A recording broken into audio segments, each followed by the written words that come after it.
Hello folks, and welcome to this lesson on single displacement reactions.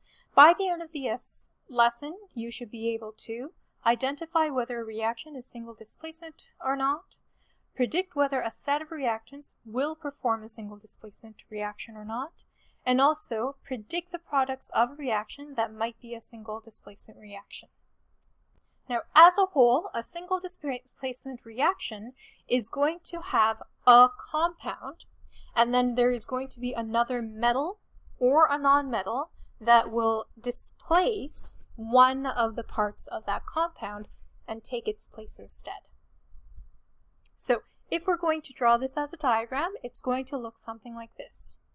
So as you can see, you start out with a compound. In this first case, we have another element, and what it is doing is it is replacing the metal part of the compound.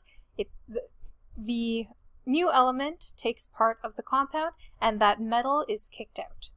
Now in the second place, you're going to have this non-metal kicking out the non-metal in the compound, taking its place to form a new ionic compound, and that non-metal is going to be kicked out and left out.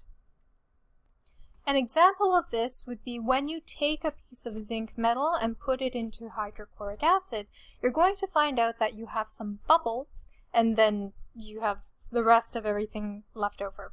Those bubbles are going to be the hydrogen gas that is coming out, and then you are going to be left with some zinc chloride in there as well.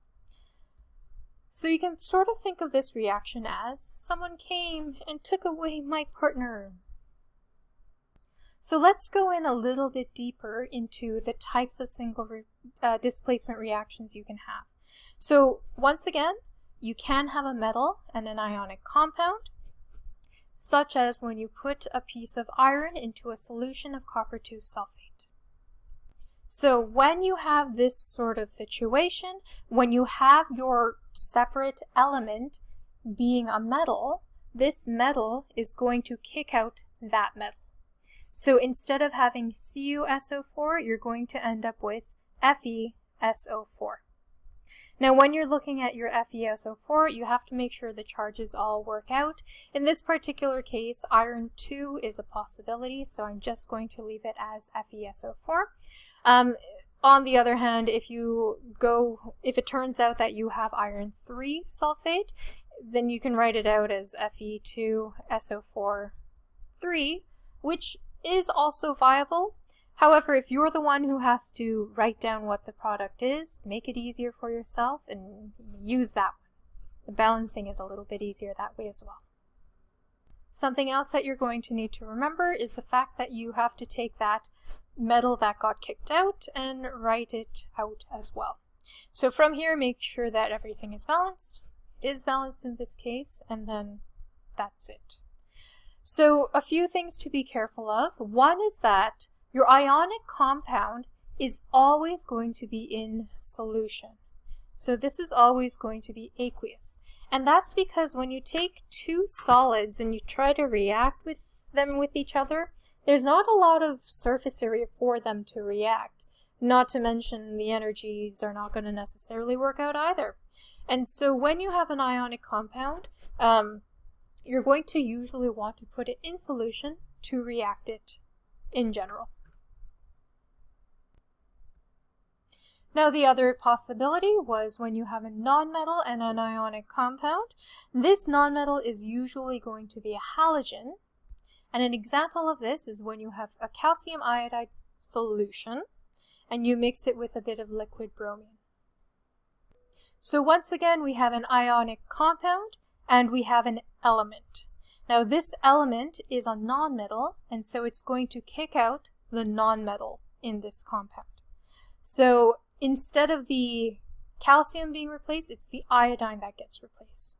So now you're going to have a compound that has your calcium bromide, and then the iodine is going to be kicked out. Now iodine is diatomic, it's part of Hofbrinkel, so that's going to be I2. So to recap, when you are going to have a single displacement reaction, you're always going to have an ionic compound, and then you are going to have a element or an element. Now, when you're doing that displacement, you have to make sure you're displacing the correct element. If your element is metal, it will kick out the metal in the ionic compound. If your element is a non-metal, it will kick out the non-metal in the compound. Now, just so that you know, whenever you have a metal and an ionic compound or a non-metal and an ionic compound, it's not guaranteed that they are going to react. There are combinations of these that won't react, but that is a case for the later years, so grade 11 chemistry and so on. At this point, if you're given this particular combination of an ionic compound and an element, you can just assume that they are going to react with each other. So here are 2 examples. What I would like you to do is pause the video and try them out. Right, here we go. So your first example is a bit on the straightforward side. You have your ionic compound of copper 1 bromide. You have your fluorine. Fluorine is your element. It is also a nonmetal, so it's going to kick out that bromine. You're going to end up with copper 1 fluorine and fluoride and bromine. Your second one looks okay, and then it looks a little bit funky because first it looks like you have your sodium, which is your element, but then you have water, which you probably don't think of as an ionic compound, and then your products also look a little funky as well. So chemistry is a little bit more complicated than what you have learned so far, as I have hinted here and there throughout the course. But whenever you have water and it reacts, so it breaks up and does something, in a lot of cases when water itself is reacting, the split is not going to be your H's and your oxygens. The split is actually going to happen between your hydrogen and your hydroxide. So if you think of water as an ionic compound, it is made of the ions of H+, the hydrogen ion, and your hydroxide ions. A little bit funky, but there you are.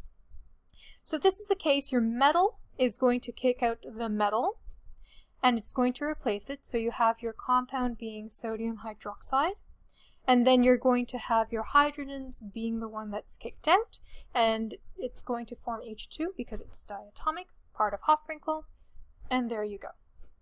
So that's the end of this lesson. I'll see you next time.